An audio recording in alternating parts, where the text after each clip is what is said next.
Hello मेरे प्यारे प्यारे बच्चों और वेलकम टू शिंदेस केमिस्ट्री टेक्निक्स। मेरे चैनल में सभी बच्चों का स्वागत है। देखिए ज़रा, अभी कल हम लोगों ने SN1 SN2 मैकेनिज़्म कंप्लीट कर लिया। मेरे ख्याल से सभी लोगों ने अच्छी तरह से देख लिया होगा, उसको समझ लिया होगा, क्योंकि कमेंट्स में तो कुछ आया नहीं है कुछ कि सर ये प्रॉब्लम हो। अगर वीडियो अगर आपको कोई चीज़ समझ आए तो उसको वीडियो को बार बार देखा करें, उसको देख देख कर। और आपको मैं पहले बताया, आपके रजिस्टर और पेन रेडी रखा करो।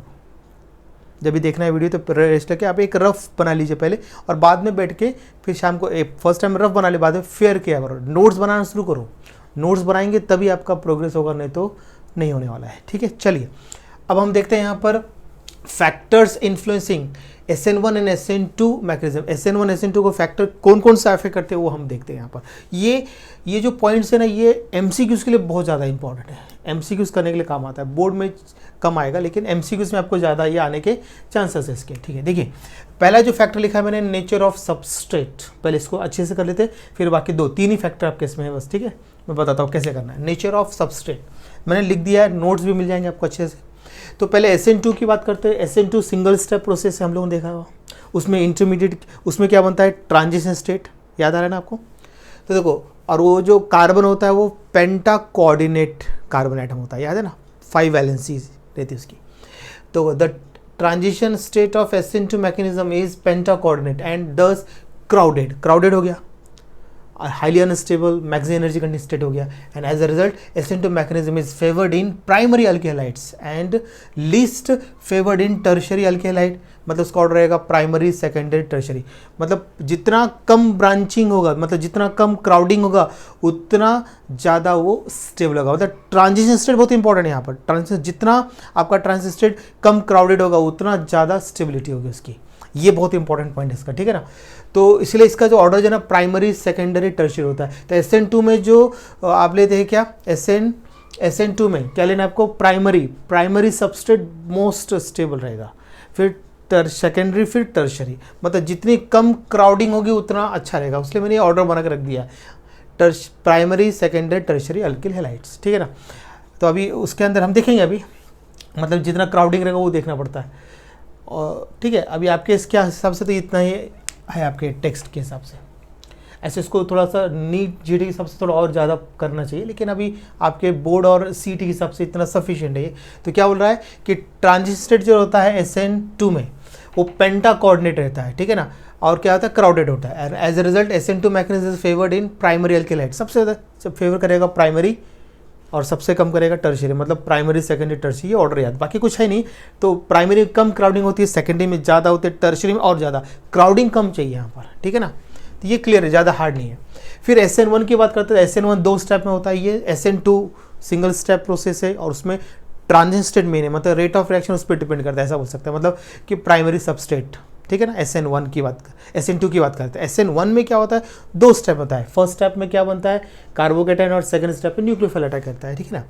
तो उसमें जो रेट डिटरमाइन जो स्टेप रहता है ना, वो रहता है आपका कार्बोकेटाइन इंटरमीडिएट स्टेप, वो बहुत है।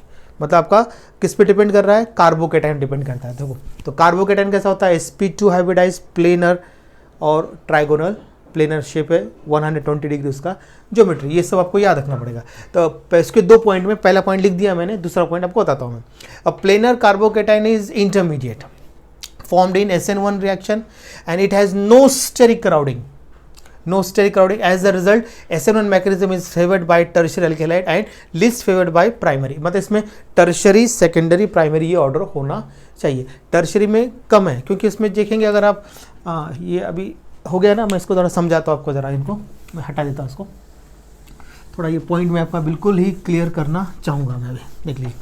तो यहाँ पर देखिए ज़रा, अगर आप देखो, अब हम देखते हैं, ये है आपका CH3, यहाँ पर है CH3, यहाँ पर है CH3। तो यहाँ पर ये टर्शरी ब्यूटिल कार्बोकेटाइन है। तो इसमें ये जो CH3 ये इतने, इनका जो डिस्टेंस है ये बिल्कुल बराबर है, सेम डिस्टेंस, दोनों साइड। देखो दिख रहा है आपको, ये यहाँ से यहाँ तक सेम है, यहाँ से यहाँ तक सेम है। तो ये बिल्कुल मैक्सिमम दूरी पे है एक दूसरे से, तो इनमें रिपल्शन बहुत कम होता है। मतलब इसके लिए टर्शरी, यहाँ पे रिपल्शन कम होता है, मतलब ये टर्शरी कार्बोकेटाइन मोर स्टेबल। अगर आपको थोड़ा सा याद होगा कार्बोकेटाइन का, तो tertiary carbocation more stable then secondary carbocation, secondary more stable then primary, ये ऑर्डर है। क्योंकि उसमें अभी SN1 की अगर हम बात करते हैं तो इंटरमीडिएट क्या होता है, कार्बोकेटाइन। तो कार्बोकेटाइन जो ज़्यादा स्टेबल है वो माना जाएगा, तो टर्शरी सेकेंडरी प्राइमरी। और SN2 में क्या होता है, प्राइमरी सेकेंडरी टर्शरी। उसमें जो ट्रांजिशन स्टेट है, जो कार्बन है, पेंटा कोऑर्डिनेट जो कार्बन है, उसमें कम क्राउडिंग चाहिए, तो इसलिए प्राइमरी सेकेंड टर्शरी। और इसमें कार्बोकेटाइन में क्या होना चाहिए, क्राउडिंग ज़्यादा चाहिए, लेकिन वो मिनिमम, मतलब लेस स्टेरिक पोजिशन पे हो, स्टेरिक, ठीक है ना। तो टर्शरी सेकेंडरी प्राइमरी, मतलब उसका सबसे बेस्ट रीजन जो रहता है, और उसका सेकंड मैं लिखने वाला हूँ, मैं बताता हूँ। इसमें जो कार्बोकेटाइन है वो पॉजिटिव इंडक्टिव इफेक्ट कारण स्टेबलाइज होता है, और हाइपर कॉन्जुगेशन अल्फा होता है। तो अभी कार्बोकेटाइन के ऑर्डर ही याद है कि टर्शरी सेकेंडरी प्राइमरी। और हाइपर कॉन्जुगेशन में क्या होता है, जितने ज़्यादा आपके अल्फा हाइड्रोजन आइटम होंगे उतना ज़्यादा स्टेबिलिटी होती है उसके अंदर। जैसे मान लीजिए अभी यहाँ पर मैंने ऐसा लिया, देखो CH3, देख लो ऐसा कर दिया CH3, यहाँ पे कर दिया मैंने, एक इसको ऐसा करना पड़ेगा, H, ये H, ये H, ठीक है ना। और यहाँ पे मैंने ऐसा ले लिया है, समझ लो ये ऐसा है। तो ये जो कार्बोकेटाइन है, ये इसको अगर मैं बात करता हूँ मिथिल से ज़्यादा ये इथिल स्टेबल होगा, क्योंकि इसमें देखो ये देखो फंक्शन पॉजिटिव चार्ज का जो फर्स्ट कार्बन अल्फा कार्बन, उस alpha carbon attach alpha hydrogen 1 2 3 alpha item. इसको मैं एक हटा देता हूँ, ये कंफ्यूज करेगा आपको। ये देख लीजिए, ये हाइपर कॉन्जुगेशन होता है। हाइपर कॉन्जुगेशन क्या होता है, ये स्टेबल के लिए, स्टेबिलिटी के लिए, ये देखें ना पॉजिटिव चार्ज अगर आपको हटाना है तो यहाँ पे अल्फा का हाइड्रोजन ज़्यादा चाहिए। अगर हम देखेंगे तो tertiary butyl carbocation more stable then, यहाँ पे वही रीजन है, मतलब कि स्टेबिलिटी ऑफ कार्बोकेटाइन लो या हाइपर कॉन्जुगेशन। हाइपर कॉन्जुगेशन के कारण आपको ध्यान देना। यहाँ पे देखो CH और CH3 टेकन ट्वाइस CH, देखो ऐसा हो गया, इस पर प्लस चार्ज। फिर हमने लिया यहाँ पे CH3 CH2, इस पर प्लस चार्ज। फिर हमने लिया यहाँ पे CH3। तो अगर आप देखेंगे तो इसकी स्टेबिलिटी बहुत कम है, इससे उस ज़्यादा है, इससे ज़्यादा इसकी है, क्योंकि इसमें 2 मिथाइल है, इसमें 3 है। तो जितने ज़्यादा अल्फा हाइड्रोजन आइटम होंगे उतनी ज़्यादा स्टेबिलिटी। इसमें कितने अल्फा दिख रहे हैं, 3 3 9 है, इसमें कितना है 3 2 6 है, इसमें कितना है 3 है, इसमें 0 है।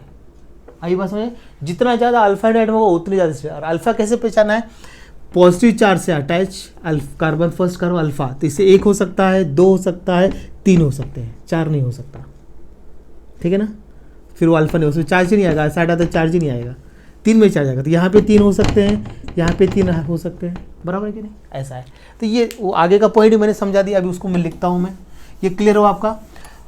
और वैसे ही अगर आपका फर्स्ट है, अगर SN1 की अगर आप बात करते हैं अगर आप, तो उसमें ना अब देखो ये आपका ऐसा रहता है, यहाँ पे न्यूक्लियोफाइल अटैच है, यहाँ पर सब लोग ब्रोमी, यहाँ पे कोई भी हेलोजन अटैच रहेगा, ठीक है ना। तो यहाँ पे H 1 2, अब इस पे डिपेंड करता है कि स्टेबिलिटी, तो कितनी कम क्राउडिंग होगा।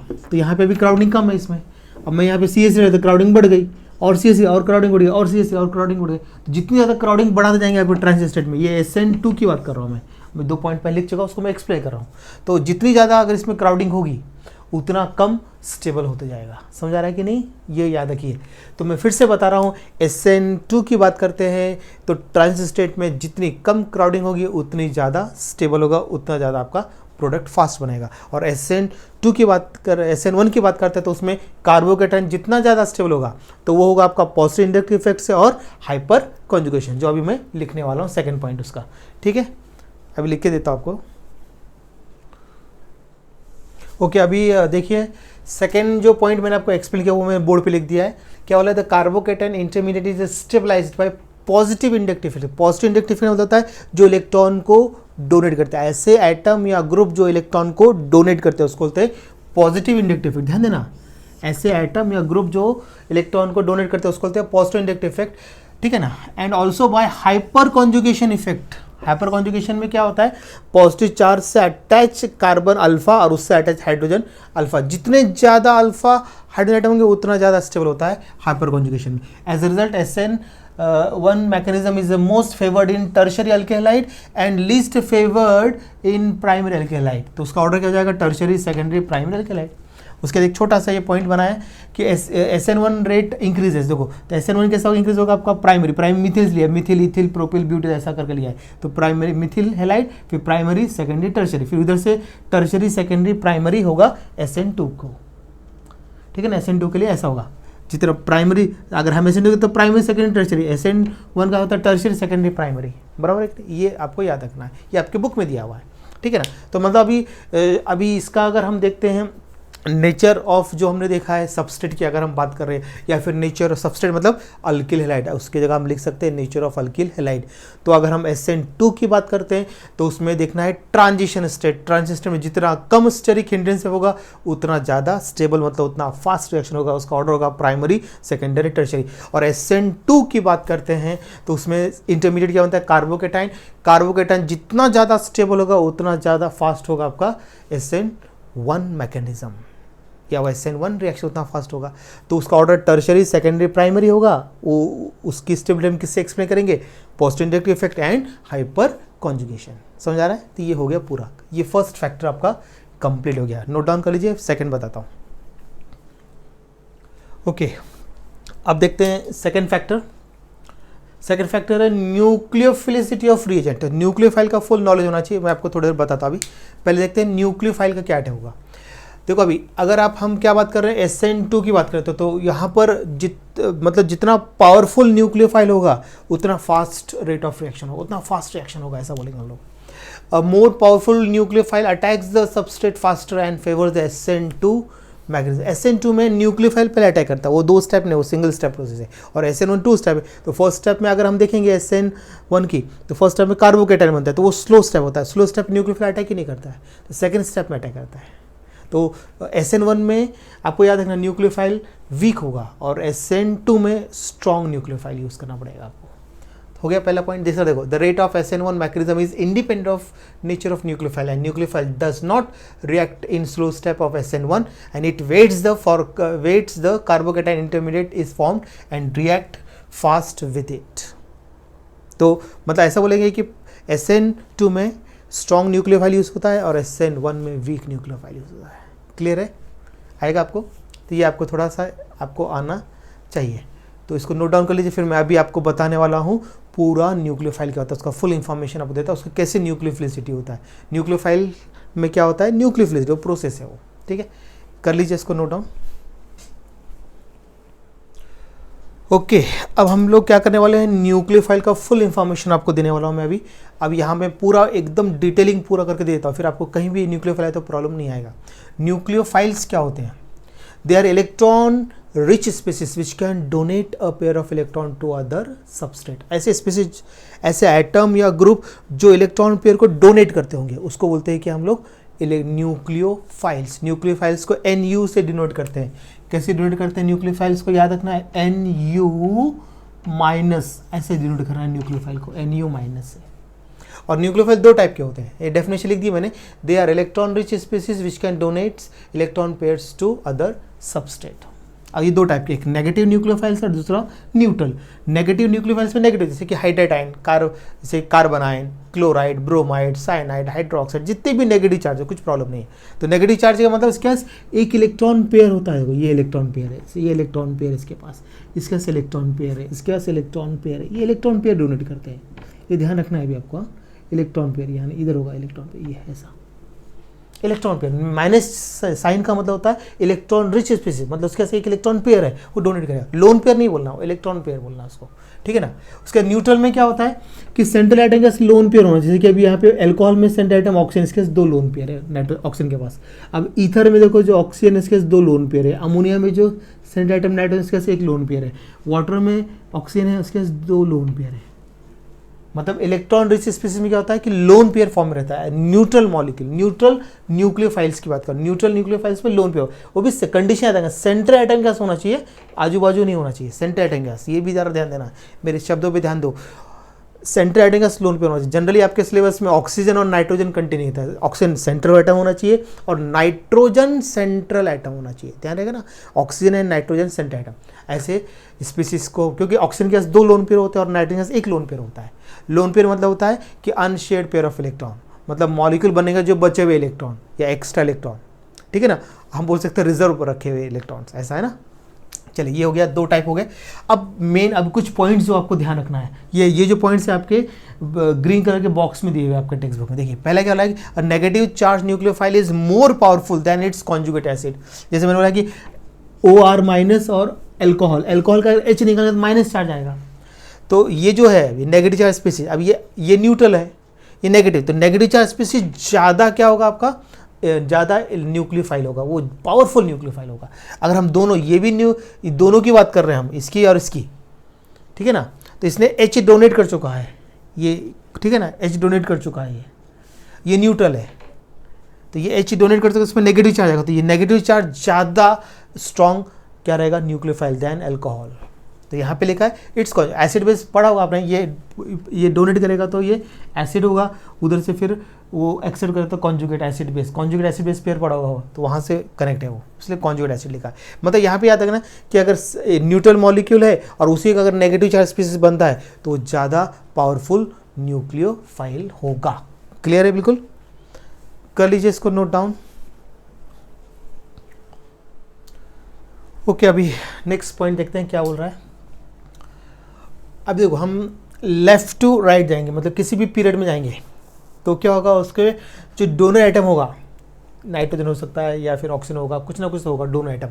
तो डोनर आइटम जो होगा, लेकिन वो सेम पीरियड की बात करें, सेकंड पीरियड तो सेकंड पीरियड, थर्ड पीरियड तो थर्ड पीरियड, फोर्थ तो फोर्थ, ठीक है। अब हम सेकंड पीरियड की बात करेंगे, कुछ भी कोई भी एग्जाम, सेकंड थर्ड जो आपको लेना है, तो सेम पीरियड होना चाहिए, सेकंड पीरियड तो सेकंड पीरियड, ठीक है ना। तो सेकंड पीरियड की अगर हम बात कर रहे हैं या थर्ड पीरियड की बात कर रहे हैं, ज़्यादातर ऊपर के लिए जाते हैं, ठीक है ना। When donor atoms are from the same period of the period table, तो न्यूक्लियोफिलिसिटी डिक्रीजेस होगी, लेफ्ट टू राइट जाएगा तो न्यूक्लियोफिलिसिटी क्या होगी, डिक्रीजेस। याद रखना जनरल है ये, तो आपको कोई भी एग्जाम्पल कहीं में डाल के दिया जा सकता है। तो जैसे अब यहाँ भी लिखा है कि water is less powerful then ammonia, water is less powerful then ammonia. अगर आपको याद होगा ऑक्सीजन 16 ग्रुप को बिलोंग करता है और नाइट्रोजन 15 ग्रुप, ठीक है ना। अगर मैं यहाँ से लेता हूँ BH3 बोरॉन, मतलब 13 ग्रुप, 14 ग्रुप लिया मैंने मीथेन कार्बन, ठीक है, 15 ग्रुप अमोनिया, ठीक है। उसके बाद फिर हमने लिया वाटर H2O, ठीक है, फिर हमने HF ले लिया, ठीक है। ये 13 ग्रुप, ये कौन सा है, 13 ग्रुप को बिलोंग कर रहा है, ये 14 ग्रुप कार्बन, ये 15 ग्रुप, ये 16 ग्रुप ऑक्सीजन और फ्लोरीन 17 ग्रुप, ऐसा है ना। देखो अभी हम लेफ्ट टू राइट की तरफ जा रहे हैं, ठीक है ना। तो अभी यहाँ पर तो लोन पेयर है ही नहीं है, यहाँ तो डेफिशिएंसी है, यहाँ पे इसका ऑक्टेट कंप्लीट इसको बिल्कुल एग्जैक्ट है, तो प्रिसाइज इलेक्ट्रॉन बोलते हैं इसको। यहाँ से देखो इसके पास एक लोन पेयर है, इसके पास 2 लोन पेयर है, इसके पास 3 लोन पेयर है। तो वहाँ पे क्या लिखा है, nucleophilicity decreases from left to right, ये डिक्रीज हो रही है। इसका मतलब यहाँ पे क्या लिखा, वाटरलेस, ये और कम होगा, उससे कम ही होगा। मतलब सबसे ज़्यादा आपका कौन से होने वाले हैं अभी, ऐसा ऐसा अभी ये में तो लोन पेयर यहाँ की बात करते हैं, ammonia more nucleophile than water, water more nucleophile than HF, ऐसा बोलेंगे, बराबर है। तो ऐसे डिक्रीज होते जा रहा है, ये ध्यान रखना, डिक्रीजेस। कोई भी पीरियड लेंगे आप ये, ठीक है, ऐसा। तो एक पीरियड का मैंने एग्जाम्पल भी करके दिखाया। तो यहाँ पर वाटर, यहाँ पे क्या लिखा, वाटर इज द लेस, ये कम रहेगा, water is less powerful nucleophile than ammonia, लेकिन HF बोला तो और कम हो जाएगा वो, है कि नहीं, ऐसा आ रहा है बस में। ये थोड़ा सा पॉइंट समझ लीजिए। उसके बाद फिर याद रखना है, हम इसकी बात करते हैं, पीरियड की बात करते हैं। पीरियड में यहाँ पे लिया जैसे कि फ्लोरीन, क्लोरीन, ब्रोमीन, आयोडीन, तो यहाँ पे -4 डाल देता हूँ क्योंकि हमको न्यूक्लियोफाइल चाहिए, या तो लोन पेयर होना चाहिए। तो यहाँ से इसका तो मतलब ही नहीं कुछ लेकर, इसके लोन पेयर ही नहीं है, इसको छोड़ दो, लोन पेयर चाहिए तो न्यूक्लियोफाइल। तो यहाँ से बात करते हैं 15, 16, 17, तो सबसे बेस्ट होगा अमोनिया, उसके बाद फिर वाटर, उसके बाद फिर HF। समझ आ रहा है कि ऐसा रहेगा। तो पीरियड में डिक्रीज और इसमें पीरियड में डिक्रीज, और ग्रुप की बात कर रहे हैं अगले, तो ग्रुप में क्या होता है, इंक्रीज होगा ग्रुप में। तो सबसे बेस्ट न्यूक्लियोफाइल होगा आयोडाइड। देख लीजिए अब, when donor atom are from same group होना चाहिए, जैसे 17 ग्रुप है, जैसे the periodic table nucleophilicity increases down the group increase होगा, क्योंकि यहाँ पे एक इलेक्ट्रॉन पेयर है, यहाँ पे एक इलेक्ट्रॉन पेयर है, यहाँ पे इलेक्ट्रॉन पेयर है, यहाँ पे नेगेटिव साइन का मतलब था एक इलेक्ट्रॉन पेयर। ये 3 पॉइंट आपको न्यूक्लियोफिलिसिटी का हो गया। न्यूक्लियोफाइल क्या होता है, उसके टाइप्स होता है और उसके इफेक्ट्स बताए। आपका न्यूक्लियोफिलिटी का काम खत्म हो गया। तो न्यूक्लियोफिलिटी आपको समझ में आना चाहिए। तो स्ट्रॉन्ग न्यूक्लियोफाइल SN2 में लगेगा और वीक लगेगा SN1 में, क्योंकि सेकेंड स्टेप में अप्लाई होता है वो। ठीक है, क्लियर है, कर लीजिए नोट डाउन। ओके, अब एक थर्ड फैक्टर और लास्ट है सॉल्वेंट पोलैरिटी, मतलब हम इसमें ऐसा बोल सकते हैं नेचर ऑफ सॉल्वेंट। अब देखिए SN1 मैकेनिज्म हम लेते हैं पोलार प्रोटिक सॉल्वेंट लेते हैं, और SN2 में लेते हैं पोलार अप्रोटिक। ये ध्यान देना, ये बहुत मेन है इसका। तो पोलार प्रोटिक मतलब जैसे कि वाटर, अल्कोहल, एसिटिक, इसमें H प्रोवाइड करते हैं, H+, इसमें देखो H+, इसमें देखो H+, जो प्रोटॉन को पोलार भी होना चाहिए, और जैसे वाटर पोलार है कि नहीं, देखो HOH, देखो इस पे पार्शियल नेगेटिव, इस पे partial positive, partial positive, polar भी है, और प्रोटिक मतलब प्रोटॉन भी प्रोवाइड करेगा, H दे सकता है। अब जैसे अल्कोहल की बात किया तो ROH, देखो इस पर प्लस, इस पर माइनस, ऐसा होगा कि नहीं, देख लीजिए प्लस माइनस, तो ये प्रोटॉन भी देगा। एसिटिक एसिड देखो अभी मैं लिखा है CH3COOH, यहाँ प्लस, यहाँ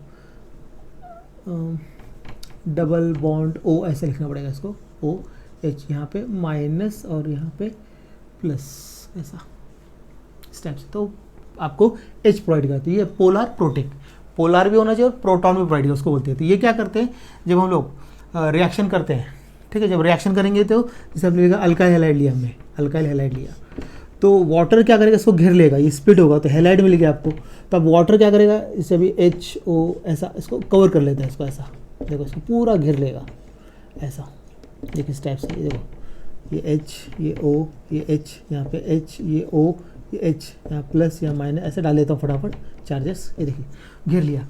तो अब ये क्योंकि हो सकता है ये फिर से अटैक करे इसके ऊपर, है ना, तो उसको घेर लेते हैं, और ये जाके अल्काइल हैलाइड पे आपका न्यूक्लियोफाइल अटैक करता है उसके ऊपर फिर जाकर, तो ऐसा ये काम रहता है। इसलिए पोलार प्रोटिक सॉल्वेंट SN1 में लगेगा, ठीक है।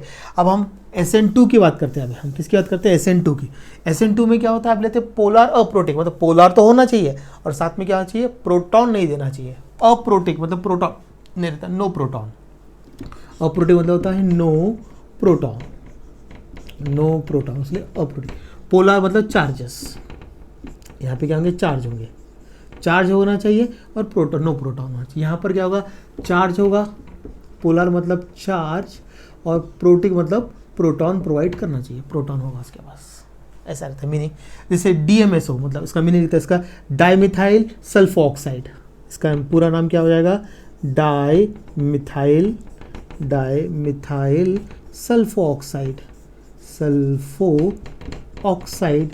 और अगर मैं इसका फॉर्मूला लिखूँ तो ऐसा आएगा CH3S डबल बॉन्ड O, ये फॉर्मूला है डाइमिथाइल। तो ये चार्ज भी है, देखो यहाँ पे चार्जेस आएंगे, बराबर है कि नहीं। अब देखिए इसका DMF कौन होता है, डाइमिथाइल फॉर्मामाइड बोलेंगे इसको, तो एक्चुअली पूरा नाम उसका होता है NN डाइमिथाइल फॉर्मामाइड, ये इसका नाम है।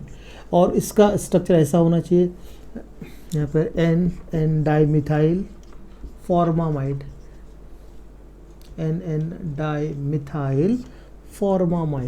ये देखिए ये इसका स्ट्रक्चर है, ये है इसका स्ट्रक्चर। और एसिडों का स्ट्रक्चर सभी लोग जानते हैं, CH3COCH3, देखिए ये भी पोलर है, C और O पोलर होगा, यहाँ पोलर होगा, देखो CO पोलर है, यहाँ पे ये पोलर है, ऐसा है पोलर अप्रोटिक, प्रोटॉन नहीं देगा, वो प्रोटॉन है नहीं उसके पास, ये हो गया। तो आपको याद रखना है कि SN1 में पोलर प्रोटिक सॉल्वेंट लगेगा SN1 में, और SN1 में, और SN2 में रहेगा पोलर अप्रोटिक सॉल्वेंट, ये फेवर करेगा उस रिएक्शन को काफ़ी। यहाँ पर अभी आपके होते हैं कंप्लीट पूरे फैक्टर्स, अब इतना आप स्टडी कर लीजिए, काफ़ी डिटेल में जा रहा हूँ, और मैं लेक्चर थोड़े छोटे बना रहा हूँ क्योंकि सब लोगों का नेट का प्रॉब्लम नहीं आता, नेट पैक कम रहता है, क्योंकि मेरे अलावा और बहुत सारे लेक्चर भी देखते होंगे, वो सब देखते हुए बना रहा हूँ, और बढ़िया छोटे छोटे आर्टिकल अच्छे से ले रहा हूँ, आपका प्रॉब्लम नहीं आने दूंगा मैं, ठीक है ना। रोज़ डाल रहा हूँ, कोशिश कर रहा हूँ। अभी कैसे होता है, कभी तबीयत अच्छी रहती है, कभी नहीं रहती, वो सब कुछ देखना पड़ता है, सब कुछ सोच कर। और ऐसे आपको मालूम है अभी बाहर की कंडीशन क्या है, सभी लोग जानते हैं, ठीक है। चलिए सभी लोग घर पे रहिए, सेफ रहिए और पढ़ते रहिए, ठीक है। चलिए स्टॉप करते हैं।